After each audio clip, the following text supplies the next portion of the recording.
চলে এসেছি আজকে আবারও আমি একটা নতুন রেসিপি নিয়ে আপনাদের কাছে। তো আজকে যে রেসিপিটা নিয়ে এসেছি এটা একটা মাছের রেসিপি।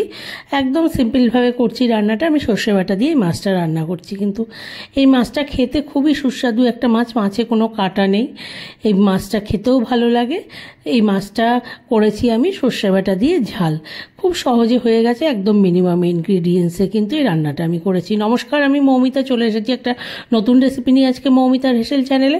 আজকে যে করে দেখাবো মাছটা, প্রথমেই বলে দিচ্ছি মাছটার কিন্তু আমি নাম জানি না। আমি মাছটা যখন কিনতে গেছিলাম আমাকে বলেছে এটা ঝিলাম মাছ, তা আমি সেটাই জানি আর কি। আপনারা যদি কেউ নামটা জানেন তাহলে আমাকে একটু বলবেন। দেখুন এই যে এই মাছটাই আমি নিয়ে এসেছি বাজার থেকে। মাছটা ধুয়ে পরিষ্কার করে নিয়ে আমি নুন হলুদ মাখিয়ে নিচ্ছি। এই মাছটার কিন্তু কোনো কাঁটা নেই, খেতে অনেকটা আর মাছের মতো, খুব টেস্টি মাছ এটা। তা প্রথমে নুন হলুদ মাখিয়ে ভেজে নিতে হবে। আর একটা কথা বলছি, নুন হলুদ মাখাতে মাখাতে মাছটা কিন্তু ভাজার সময় যে খুব ছিটেছে তা না, মানে বোয়াল মাছ আর মাছ যেরকম খুব মানে তেল ছেটে, সেই রকম কিন্তু খুব একটা ছেটেনি আর কি। ছিটেছে, একদম ছেটেনি তাও বলবো না আমি, অল্প তেল ছিটেছে, কিন্তু ওই রকম না আর কি, আর বোয়ালের মতো না। তা কড়াইতে কথা বলতে বলতে আমি সর্ষের তেল দিয়ে দিলাম। তেল ভালো করে গরম হয়ে গেছে, এবার আমি মাছগুলোকে দিয়ে একে একে মাছগুলোকে ভেজে নেব। কিন্তু মাছগুলো, এই মাছটা খুব বেশি ভাজলে মানে শক্ত হয়ে যায়, একটু রাবারের মতো লাগে, তাই খুব বেশি ভাজবো না, হালকা করে ভেজে নেব। তবে এই মাছটা কিন্তু খুব তৈলাক্ত মাছ, মানে প্রচণ্ড তেল আছে মাছটাতে।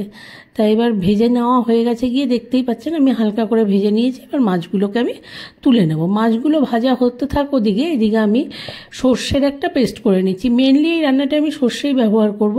আমি প্রথমে নিয়ে নিচ্ছি 2 চামচ সাদা সর্ষে, তারপরে দেবো 2 চামচ কালো সর্ষে, আর সাথে দিয়ে দেবো অল্প একটু পোস্ত। যেহেতু সর্ষের সাথে একটু পোস্ত দিলে ভালো লাগে, সেই জন্য আমি অল্প পোস্ত দিচ্ছি। এই যে দেখতেই পেলেন সাদা সর্ষে দিয়েছি, তারপরে পোস্ত দিলাম। এবার দিয়ে দিচ্ছি কালো সর্ষে দিয়ে, কাঁচা লঙ্কা দিয়ে একবারে কিন্তু আমি এটাকে বেটে নেব, একদম ভালোভাবে বেটে নিয়ে হয়ে গেছে। গিয়ে এবার এই মাছ ভাজাও হয়ে গেল। মাছ ভাজার তেলের মধ্যে আমি দিয়ে দিলাম কালো জিরে আর শুকনো লঙ্কা। ফোড়নটা একটু ভাজা ভাজা হয়ে গেলে গিয়ে আমি এর মধ্যে দিয়ে দেবো একটা মিডিয়াম সাইজের পেঁয়াজ কুচি। এই যে দিয়ে দিলাম পেঁয়াজ কুচিটা। পেঁয়াজটাকে এবার একটু ভালো করে লাল লাল করে ভাজতে হবে, কিন্তু পেঁয়াজটা একটু লাল লাল করে ভালো করে ভাজা হয়ে গেলে গিয়ে এর মধ্যে আমি সর্ষে বাটাটা দিয়ে দেবো। সর্ষে বাটাটা দিয়ে একটু কিছু সময় নাড়াচাড়া করে নিতে হবে।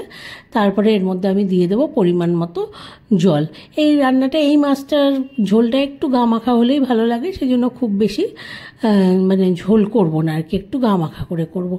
এই যে দেখতে পেলেন ঝোল হিসেবে যেটা দিলাম সেটাও কিন্তু আমি এই যে মিক্সির জারে সর্ষেটা বেটেছিলাম সেইটা মানে ধুয়ে নিয়ে ওই জলটাকেই আমি দিয়ে দিলাম। জলটা দিয়ে দিলাম। এবার দিয়ে দিলাম আমি পরিমাণ মতো নুন আর হলুদ দিয়ে এটাকে এবার ভালো করে ফুটতে দিতে হবে। এই যে দেখতে পাচ্ছেন খুব ভালো করে ফুটে গেছে গিয়ে এইবার আমি দিয়ে দিচ্ছি ভেজে রাখা মাছগুলোকে। মাছগুলো ভাজা ছিল, মাছগুলো দিয়ে দেব। দিয়ে কিছু সময় ফুটলে আমি গ্যাস অফ করে একটু সর্ষের তেল দেবো, কিন্তু দিয়ে তারপরে এটাকে নামিয়ে দেবো। দেখতেই পেলেন কত সহজে মাছটা রান্না করলাম আমি।